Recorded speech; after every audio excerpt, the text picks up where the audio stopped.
Hello बच्चों। अगला part आपका ये पृष्ठ तनाव। सबसे पहले पृष्ठ तनाव होता क्या है इसके बारे में जानते हैं। देखो, यहाँ पर हमने एक ये पृष्ठ लिया है, कोई कहना चाहिए ये जल का मुक्त पृष्ठ है। तो जल का जो मुक्त पृष्ठ है वो ये कोशिश करता है कि उसका जो ऊपर वाला पृष्ठ है उसका क्षेत्रफल कम से कम हो जाए। तो क्या करता है ये, और यहाँ पर हमने एक लाइन खींच दी, एक काल्पनिक लाइन खींच दी है। तो इस लाइन पर एक बल लगेगा इसके किनारों की ओर, जो कि इस पृष्ठ को सिकोड़ने की कोशिश करता है। उसे कहते हैं पृष्ठ तनाव। परिभाषा लिख देंगे। जब पृष्ठ पर खींची गई किसी काल्पनिक रेखा की एकांक लंबाई पर लगने वाले समरूप बल को पृष्ठ तनाव कहते हैं। या फिर आप ऐसे लिख सकते हैं कि किसी द्रव के पृष्ठ पर खींची गई किसी काल्पनिक रेखा की एकांक लंबाई पर लगने वाले बल को पृष्ठ तनाव कहते हैं। सूत्र लिख देंगे। यदि स्मॉल एल लंबाई पर लगने वाला बल F हो तो पृष्ठ तनाव T बराबर F/L। मात्रा न्यूटन प्रति मीटर हो जाएगा, विभव हो जाएगी mt-2। एकांक लंबाई कहा है तो L बराबर 1 हो जाएगा, तो T बराबर M। परिभाषा याद कर लेंगे, ठीक है। इसके बाद है ससंजक तथा आसंजक बल। तो देखो, ससंजक बल का मतलब होता है ऐसा बल जो एक ही प्रकार के अणुओं के बीच लगता है। जैसे चौक है, चौक से हम बोर्ड पे लिखते हैं, तो चौक के कणों के बीच लगने वाला बल जो होगा जिससे कि मिलकर चौक बना हुआ वो कहलाएगा ससंजक बल। और चौक और बोर्ड के बीच जो बल लगेगा वो कहलाएगा आसंजक बल, ठीक है। ससंजक बल समझ में आया। यानी एक ही पदार्थ के अणु के बीच लगने वाला बल ससंजक बल, और भिन्न भिन्न पदार्थ के कणों के बीच लगने वाला बल क्या कहलाएगा, आसंजक बल। अब जैसे मैं इस पेन से इस कागज पर लिख रहा हूँ तो स्याही और कागज के बीच जो बल लग रहा है वो आसंजक बल है, और स्याही के कणों के बीच लग रहा है वो ससंजक बल है, ठीक है। इसके बाद आइए द्रव की पृष्ठ ऊर्जा। देखो, पृष्ठ ऊर्जा क्या होती है। जैसे कोई द्रव है तो उसके जो पृष्ठ का क्षेत्रफल है ऊपर वाला, जैसे ये हमने क्षेत्रफल मान लिया, इसको हम बढ़ाएं, इसको फैलाएं, तो उसमें होगा क्या, जब उसको बढ़ाएंगे या फैलाएंगे तो उसके अंदर के कुछ अणु, यानी द्रव के अंदर के कुछ अणु ऊपर वाले पृष्ठ पर आ जाएंगे। तो जब वो अणु ऊपर वाले पृष्ठ पर आएंगे तो इन अणुओं को जो नीचे अणु होंगे उनके विरुद्ध ऊपर जाने में कुछ कार्य करना पड़ेगा। कहने मतलब ये है कि जब अणु ऊपर की ओर आएंगे तो आसानी से नहीं आएंगे, उनके पास वाले अणु उनको अपनी ओर खींचेंगे, तो वो उन अणु से दूर जाएंगे तो उनको कुछ कार्य करना पड़ेगा। तो वो कार्य जो करना पड़ेगा वही कार्य उसमें स्थितिज ऊर्जा के रूप में इकट्ठा हो जाएगा, ठीक है। और जब क्षेत्रफल बढ़ जाएगा द्रव का तो द्रव कुछ ठंडा भी हो जाएगा। जब द्रव ठंडा हो जाएगा तो उस द्रव को उसी ताप तक दोबारा ले जाने के लिए बाहर से कुछ ऊष्मा उसके अंदर आ जाएगी, तो उसमें बाहर आ जाएगी। तो इससे ये स्पष्ट होता है कि द्रव के पृष्ठ में स्थित अणु अपनी स्थिति के कारण कुछ अतिरिक्त ऊर्जा रखते हैं, उसे कहते हैं हम द्रव की पृष्ठ ऊर्जा।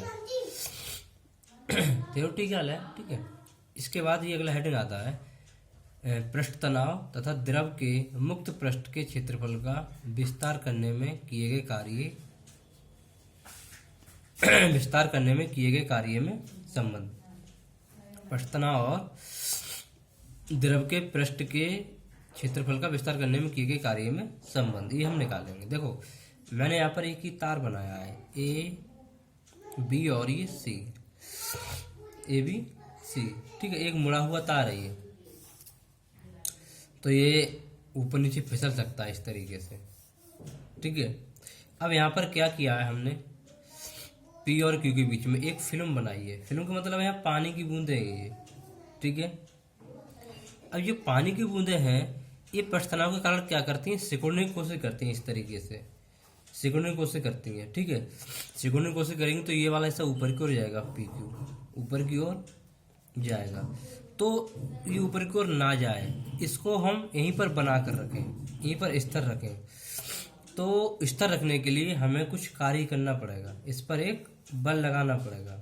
ये ऊपर की ओर जा रहा होगा और हमें इसको स्थिर रखना है, नीचे की ओर बल लगाना पड़ेगा। वो बल हमने लगा दिया है एफ नीचे की ओर। जो ऊपर की ओर लग रहा है वो है 2TL। वैसे ये TL होता है, लेकिन 2 क्यों आ रहा है? क्योंकि जो द्रव की बूंद का फिल्म होती है उसके 2 पृष्ठ होते हैं वायु के संपर्क में, इसलिए इसमें 2 आ रहा है, ठीक है। तो माना साम्य अवस्था में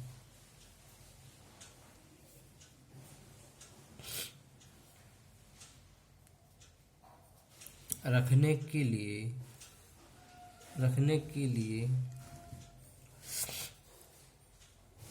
लगाया गया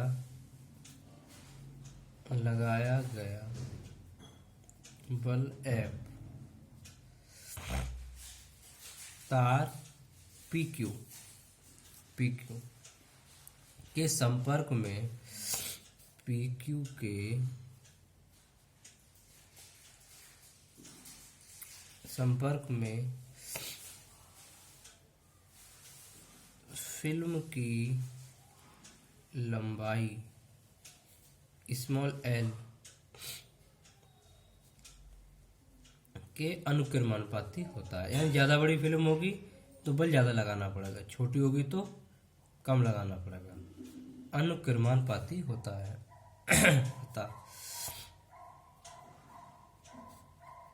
F अनुक्रमानुपाती 2L।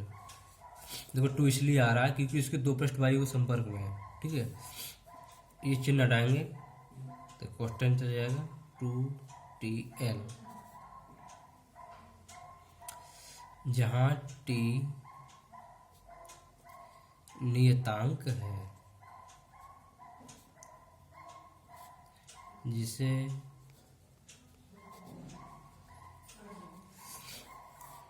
द्रव का क्या कहते हैं, पृष्ठ तनाव कहते हैं। अब हमने माना कि इसको PQ को थोड़ी दूरी नीचे की ओर खिसका रहे हैं, ठीक है। माना तार को डेल्टा X दूरी चलाया जाता है,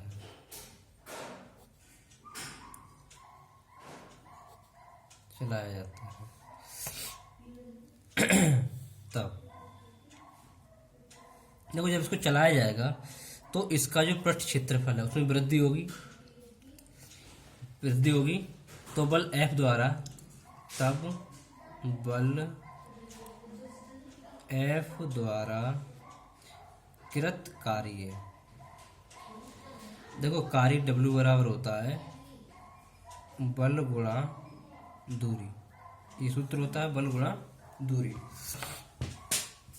देखो W बराबर हो जाएगा, बल कितना लगा रहे हैं हम F, और कितनी दूरी विस्थापित कर रहे हैं डेल्टा X।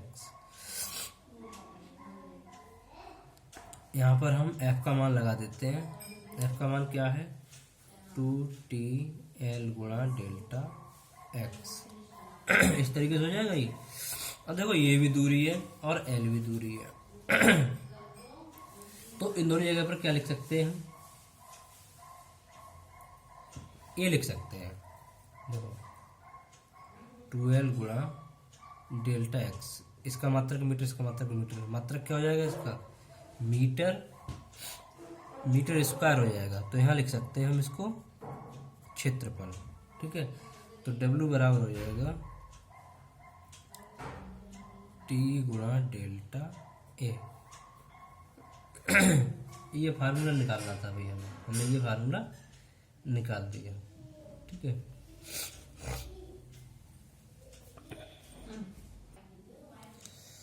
तो अगला हेडिंग है पृष्ठ तनाव पर आधारित कुछ घटना है। जैसे पारे की छोटी बूंदें गोल, परंतु बड़ी बूंद चपटी होती है।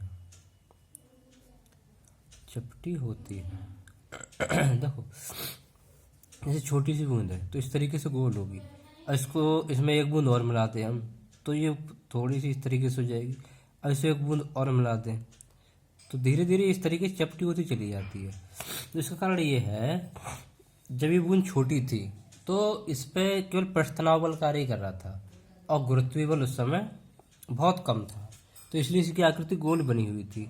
लेकिन जैसे इसकी आकृति थोड़ी सी बड़ी हुई तो इसमें गुरुत्वीय बल कुछ प्रभावी हो गया, तो पृष्ठ तनाव का मान कुछ कम हो गया और ये चपटी हो गई। तो कहने मतलब ये हुआ, जितनी वो छोटी होगी तो उस पर केवल वो गुरुत्व बल कार्य नहीं कर रहा होगा, इसलिए बूंद कैसी रहेगी, गोल। और बूंद जैसे जैसे बड़ी होती जाएगी उसका जो पृष्ठ क्षेत्रफल बढ़ता चला जाएगा, तो पृष्ठ तनाव के कारण उसमें जो स्थितिज ऊर्जा होगी वो ज़्यादा हो जाएगी, गुरुत्व ऊर्जा ज़्यादा हो जाएगी, इसलिए बूंद कैसी हो जाएगी, चपटी हो जाएगी। तो बूंद का चपटा होना या फिर गोल होना इस पर डिपेंड करेगा गुरुत्व बल पर। ठीक है, गुरुत्व बल कम लग रहा है तो गोल, ज़्यादा लग रहा है तो वो चपटी हो जाएगी। ठीक है, अगला है शीशे के छर्रे बनाना।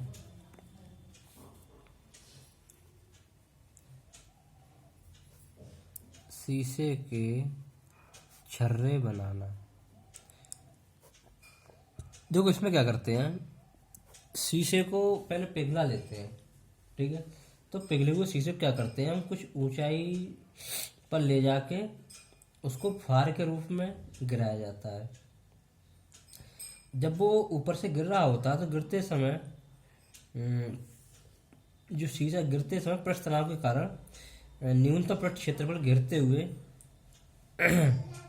यानी वो क्या कोशिश करता है कि उसका जो पृष्ठ क्षेत्रफल है वो कम से कम रहे, और ऊपर से गिरेगा तो पृष्ठ क्षेत्रफल कम हो, इसलिए गोली आकृति को वो ग्रहण कर लेता है। और जैसे ही वो जल में गिरता है वो एकदम ठोस हो जाता है। क्या मतलब ये हुआ, जब ऊपर से फुहारा हमने शीशा, ठीक है, तो वो छोटी छोटी आकृति ग्रहण कर लेता है, और जैसे ही पानी में गिरता है तो वो ठोस आकृति में बदल जाता है। तीसरा, फुहारने पर ठंडक उत्पन्न होती है। फुहारने पर ठंडक उत्पन्न होती है। देखो, इसका मतलब ये है, जैसे आपने देखा होगा गर्मियों के मौसम में क्या करते हैं लोग, कभी कभी पानी को मग्गे में लिया, गिलास में लिया और उसको बिखेर दिया, बूंदों के रूप में बिखेर देते हैं। तो बिखेरने से क्या होता है, जो पानी पहले इकट्ठा था वो छोटी छोटी बूंदों के रूप में बट जाता है, और छोटी छोटी बूंदों के रूप में बढ़ता है तो उसका जो पृष्ठ क्षेत्रफल है वो बहुत ज़्यादा बढ़ जाता है। तो पृष्ठ क्षेत्रफल बढ़ जाता है जिससे उसकी ऊर्जा, जो ऊर्जा होती है जल की बूंदों की, वो कम हो जाती है। ऊर्जा कम हो जाएगी तो उसका ताप कम हो जाएगा, इसलिए फुहारने से क्या होगा, ठंडक उत्पन्न होगी। अगला है साबुन मिला हुआ जल।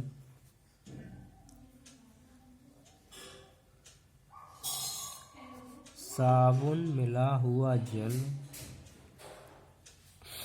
कपड़े अधिक साफ करता है।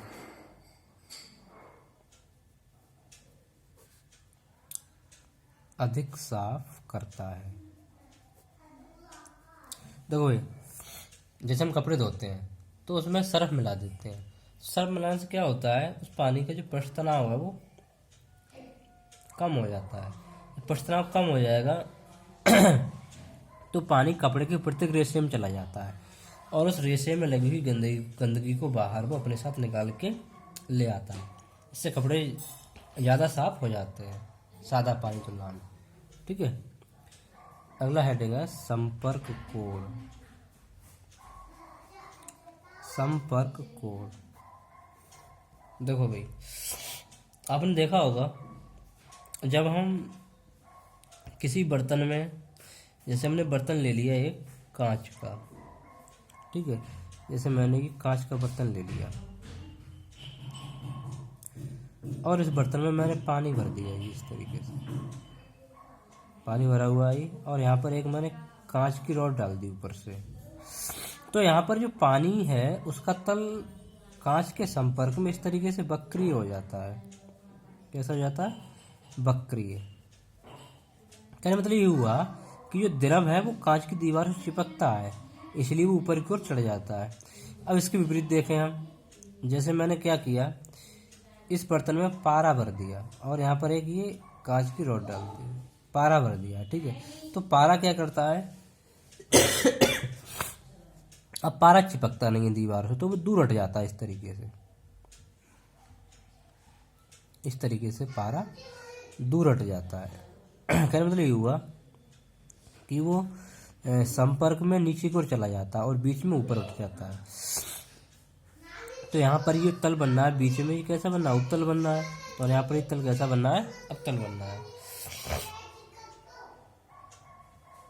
तो यहाँ पर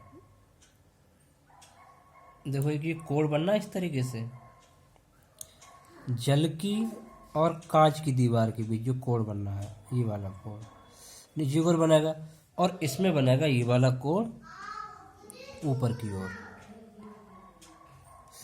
तो देखो इसे कहते हैं हम संपर्क कोण। परिभाषा इसकी होती है द्रव व ठोस के किसी संपर्क बिंदु से द्रव के पृष्ठ पर खींची गई स्पर्श रेखा, ये वाली स्पर्श रेखा है, यहाँ पर ये रेखा इस तरीके से हो जाएगी, खींची गई स्पर्श रेखा तथा ठोस के पृष्ठ पर द्रव के अंदर की ओर खींची गई स्पर्श रेखा के बीच बने कोण को, स्पर्श रेखा और इस वाली रेखा के बीच बने कोण को क्या कहेंगे हम, संपर्क कोण कहते हैं। अब देखो यहाँ पर ये जो कोण बनना है जल और कांच के लिए, वो 90 अंश से कम बनना है, 90 अंश से कम बनना है, और यहाँ ये 90 अंश से ज़्यादा बनना है, 90 से अधिक बनना है। तो कोण देख के हम ये समझ जाएंगे जैसे 90 अंश से कम बनना है तो वो द्रव बर्तन को भिगोएगा, और जहाँ 90 अंश से अधिक कोण बनना है वो द्रव बर्तन को नहीं भिगोएगा। समझ में आई बात? और कहीं कहीं क्या होता है, ये बिल्कुल क्षैतिज हो जाता है, और कोई द्रव होगा तो उसके लिए ये वाला कोण बिल्कुल इस तरीके से हो जाएगा, 90 अंश। ठीक है, परिभाषा लिख दें इसकी, द्रव व ठोस के किसी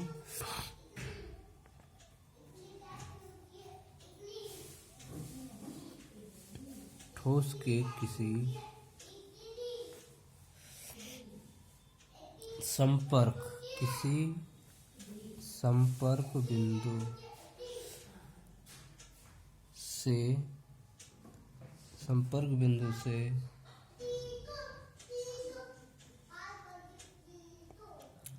द्रव के पृष्ठ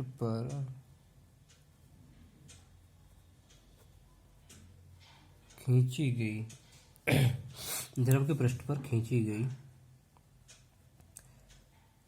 स्पर्श रेखा तथा ठोस के पृष्ठ पर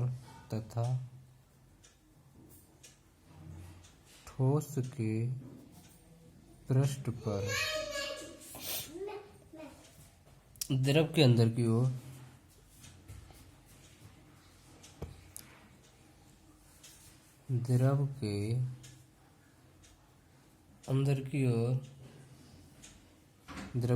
ओर खींची गई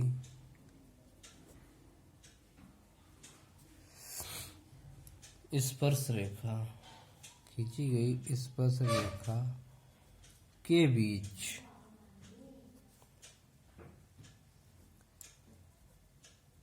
बने कोण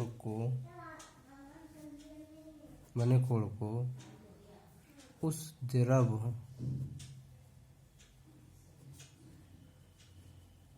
तथा ठोस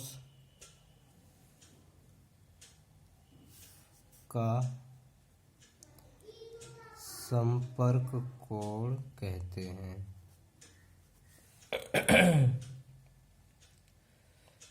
यानी द्रव के पृष्ठ पर द्रव के अंदर की ओर खींची गई स्पर्श रेखा के बीच बने कोण को उस द्रव तथा ठोस के लिए संपर्क कोण कहते हैं। इसके बाद आता है भाई दाब आदिक। दाब आदिक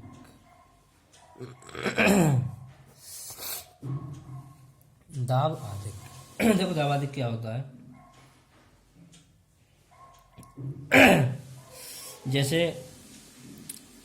द्रव की बूंद है, द्रव की बूंद है या फिर द्रव में बना एक वायु का बुलबुला है या फिर साबुन के बुलबुले के पृष्ठ हैं, तो उन पर एक अतिरिक्त दाब कार्य करता है। तो कहने मतलब ये हुआ, जैसे यहाँ पर ये पानी भरा हुआ है इस तरीके से, ठीक है, और पानी के अंदर कोई बुलबुला है वायु का, तो बुलबुले के ऊपर तो ये पानी दबाव लगा ही रहा होगा, लेकिन बुलबुला अपनी आकृति बनाए रखने के लिए अंदर से एक दबाव लगा रहा होगा, उससे हम कहते हैं दाब आदिक। या फिर आपने देखा होगा जैसे हम कपड़े धोते हैं तो बहुत सारे बुलबुले बन जाते हैं, बुलबुले बन जाते हैं, तो उन बुलबुलों पर वायु ऊपर से दबाव लगा रही होती है, इस तरीके से वायु दबाव लगा रही होती है, लेकिन बुलबुला भी अंदर से दबाव लगा रहा होता है। अब अंदर वाला दाब इसकी तुलना में कुछ ज़्यादा होता है, इसलिए उसकी आकृति गोल बनी रहती है, तो उसे हम कहते हैं दाब आदिक। क्या कहेंगे? दाब आदिक। अब देखो अब ये कहना चाहिए हर चीज़ की अलग अलग होता है दाब आदिक।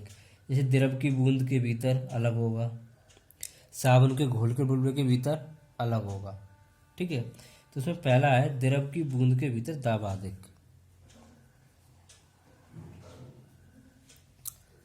द्रव की बूंद के भीतर दाब आदिक।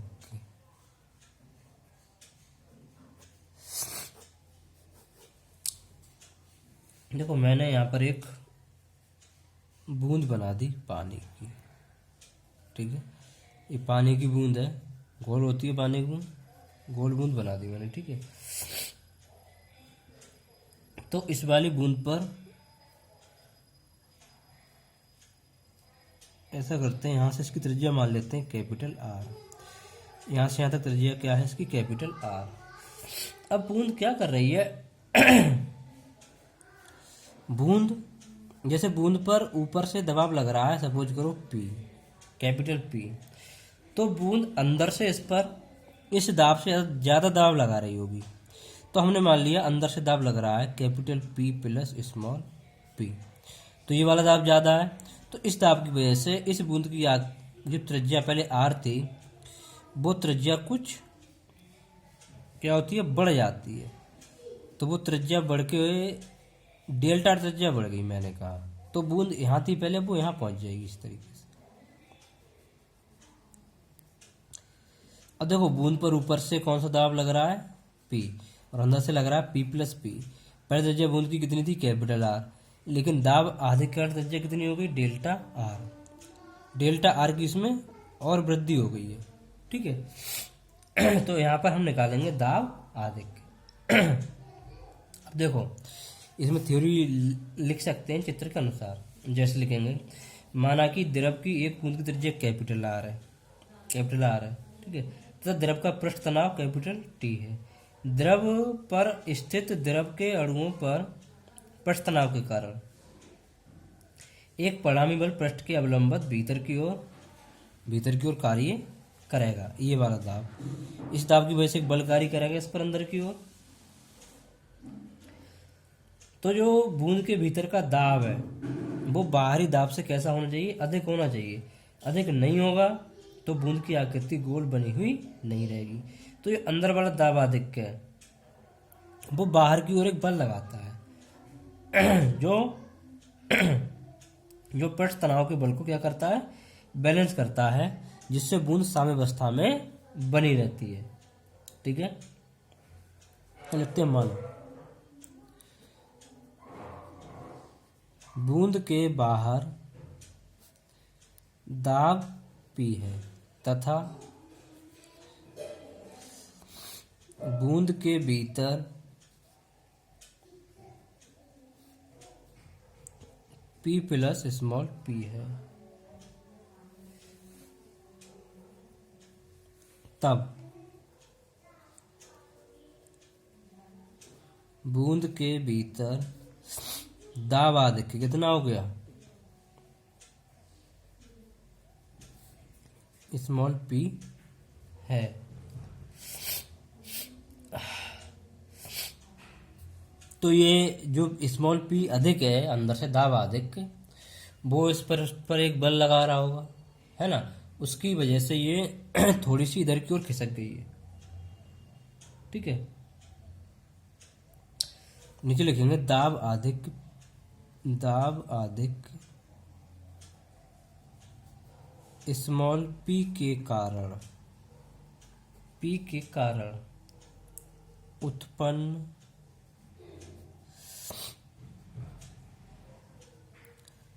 बल द्वारा किया गया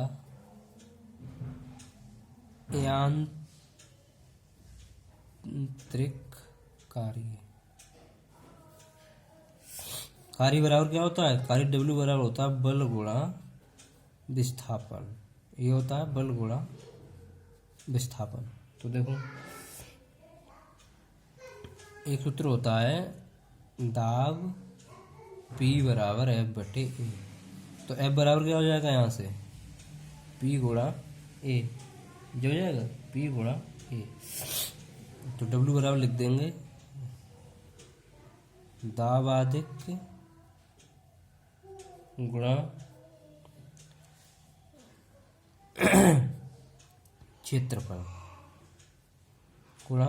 क्षेत्रफल गुणा विस्थापन। F की जगह मैंने ये लिख दिया P गुणा A। तो दाब अधिक कितना है, स्मॉल p। और क्षेत्रफल देखो बूंद कैसी है, ये बूंद कैसी है भाई, गोलाकार है, तो एक ही जगह आ जाएगा गोले का क्षेत्रफल क्या होता है 4 पाई r स्क्वायर। और विस्थापन कितना हो रहा है इसका, डेल्टा r। ये मैंने मान लगा दिए, इसको हल करना है जरा सा भाई। नीचे बूंद के पृष्ठ क्षेत्रफल में वृद्धि डेल्टा ए बराबर, पहले यहाँ तक था, यहाँ तक की त्रिज्या बांध त्रिज्या इतनी हो गई, उसी तरह में वृद्धि हो गई है, कितनी हुई है वो हम निकालेंगे यहाँ पर। ठीक है, कैसे निकलती है, अंतिम क्षेत्रफल माइनस प्रारंभिक क्षेत्रफल। तो देखो अंतिम क्षेत्रफल कितना हो रहा है 4 पाई r प्लस डेल्टा r का स्क्वायर माइनस 4 पाई, ये पहले वाला क्षेत्रफल, वो पहले वाला, और ये है अंतिम वाला। हटा दूंगा मैं, क्या कॉमन आ रहा है इसमें 4 पाई कॉमन आ रहा है, 4 पाई कॉमन ले लो, तो यहाँ बचेगा r स्क्वायर, ये बचेगा r प्लस डेल्टा r, तो होल स्क्वायर बचेगा, इसका होल स्क्वायर खोलो तो r square plus delta r square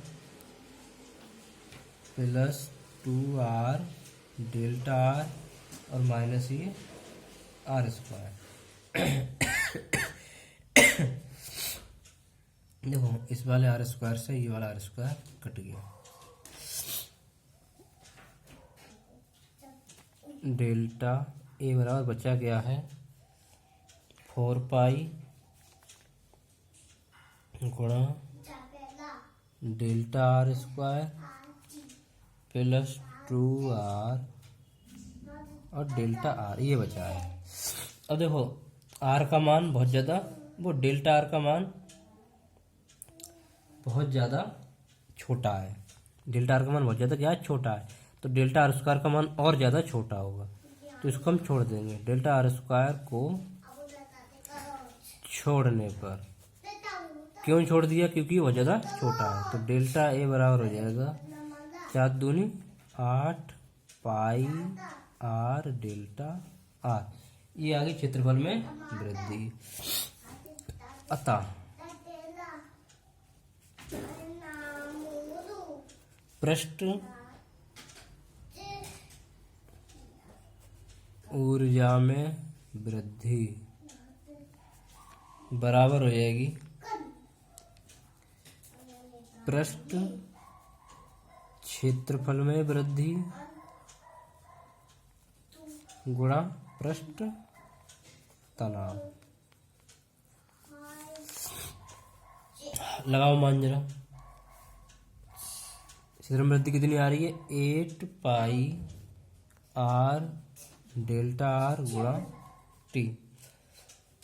अब इसमें जो वृद्धि हो रही है वो किसके बराबर होती है, किए गए कार्य के बराबर होती है, ठीक है। नीचे लिखेंगे ऊर्जा में वृद्धि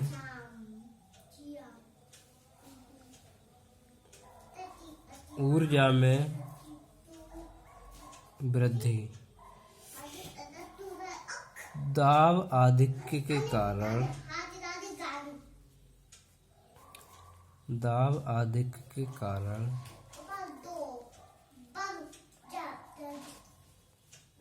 किए गए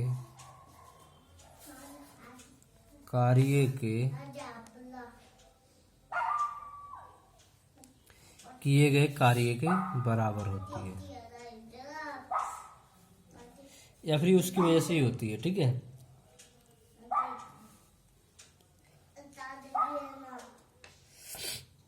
तो भाई किया गया कार्य कितना था, किया गया कार्य था हमारा P गुणा 4 पाई आर स्क्वायर गुणा डेल्टा आर, और पृष्ठ ऊर्जा में वृद्धि कितनी आ गई, 8 पाई आर डेल्टा आर गुणा टी।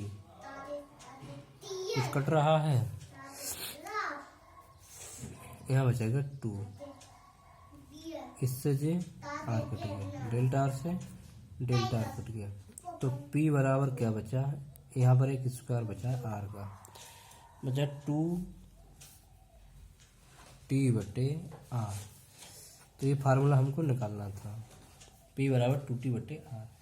ये फार्मूला कब होगा, जब बूंद उसकी होगी, पानी की बूंद होगी, ठीक है, और उसका बाहरी पृष्ठ वायु के संपर्क में होगा।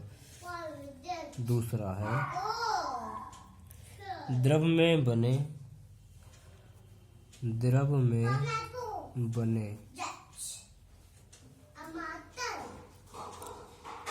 वायु के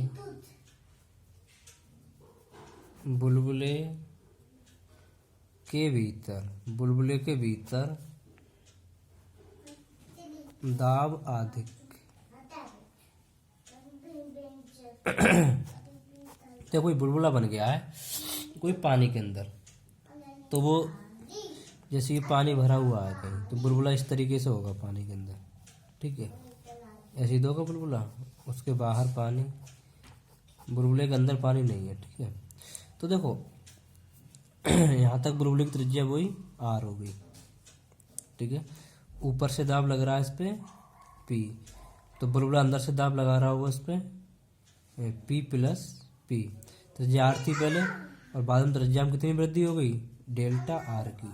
अब देखो इस वाले बुलबुले के अंदर वायु है केवल, और बाहर क्या है, जल है, तो कहना चाहिए कि जो बुलबुला है उसका केवल एक ही पृष्ठ वायु के संपर्क में है, अंदर वाला, ठीक है। तो जो फार्मूला ऊपर हमने निकाला था सेम वही फार्मूला हो जाएगा, P बराबर 2t बटे आर, ठीक है। तो दोनों के लिए फार्मूला होगा, दोनों के लिए फार्मूला होगा कि पानी की बूंद वायु के संपर्क में है या फिर वायु का बुलबुला पानी के अंदर है, ठीक है, सेम फार्मूला होगा। इसके बाद एक चीज और बचती है, उसका मतलब है कि अब कोई साबुन के घोल का बुलबुला आ गई। नंबर 3, साबुन के घोल के बुलबुले के भीतर दाब अधिक। देखो भाई, अब यहाँ पर मामला थोड़ा सा अलग हो गया। यहाँ पर क्या है, एक साबुन के घोल का बुलबुला है, तो बुलबुला तब बनेगा जब उस बुलबुले के भीतर वायु होगी। त्रिज्या इसकी कैपिटल आर है, ठीक है। और बुलबुला दाब लगा रहा है अंदर से P प्लस स्मॉल p, तो इस वाले पृष्ठ को ये खिसका के यहाँ तक पहुँचा देता है। इसकी त्रिज्या पहले आर थी, इसमें डेल्टा आर की वृद्धि और होगी, और ऊपर से दाब लग रहा है इस पर P। अब देखो, यह है साबुन के घोल का बुलबुला, तो इसके अंदर भी वायु है और उसके बाहर भी वायु है, दोनों तरफ वायु है। तो जब दोनों तरफ वायु हो जाएगी तो इसका जो फार्मूला होगा वो चेंज हो जाएगा। उसमें क्या चेंजिंग होगी, यहाँ पर 2T/R आ रहा था और यहाँ पर आ जाएगा 4T/R। तो ध्यान रखना पड़ेगा सवाल करते समय हमें कि बुलबुला किस चीज़ का है। अगर साबुन घोल का बुलबुला है तो 4T/R लगेगा, और अगर द्रव की बूंद है कोई तो वो 2T/R लगेगा, ठीक है। बाकी निकालने का तरीका इसका सेम वही है, निकाल देते हैं चाहो तो। जब इस पीछे निकाला था पहले हमने, ये जो अंदर वाला दाब अधिक P है, इसके कारण किया गया कार्य स्मॉल p के कारण कृत कार्य W बराबर होता है बल गुणा विस्थापन। ये होता है बल तो हो जाएगा दाब गुणा क्षेत्रफल गुणा विस्थापन, ये हो जाएगा। दाब कितना लग रहा है स्मॉल p, क्षेत्रफल कितना हो जाएगा 4πr², और विस्थापन कितना है ये डेल्टा r, सेम वैसे ही है। इसे मान लीजिए समीकरण नंबर 1, ठीक है। पृष्ठ क्षेत्रफल में वृद्धि, पृष्ठ क्षेत्रफल में वृद्धि। देखो वृद्धि कैसे निकलती है, अंतिम माइनस प्रारंभिक, तो डेल्टा ए बराबर, इसमें 2 से मल्टीप्लाई करना पड़ेगा क्योंकि इसके 2 पृष्ठ वायु के संपर्क में है। तो अंतिम क्षेत्रफल कितना हो जाएगा 4π, त्रिज्या कितनी हो जाएगी r plus delta r plus delta r का होल स्क्वायर, और माइनस 4πr²।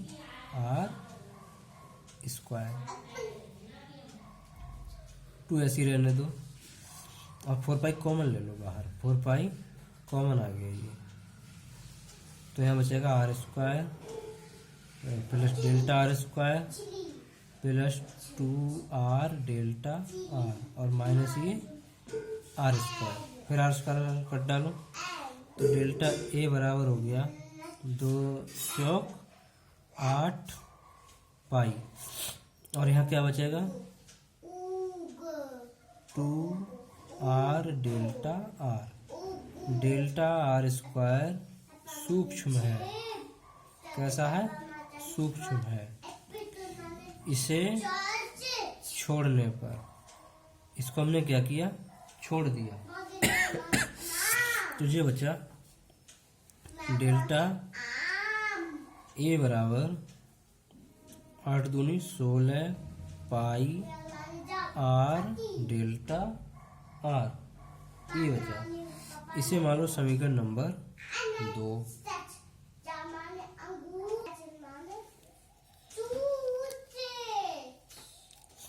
यहाँ लिखेंगे समीकरण 1 व 2 को बराबर रखने पर, समीकरण 1 व 2 को बराबर रखने पर, बराबर रख दो। समीकरण 1 है P गुणा 4 पाई आर स्क्वायर और ये डेल्टा आर बराबर ये है 16 पाई आर और ये डेल्टा आर। तो देखो आर स्क्वायर से ये आर कट गया, तो इधर बचा 4, डेल्टा आर से डेल्टा आर कट गया, तो इधर 4 बचा केवल, और इधर बचा है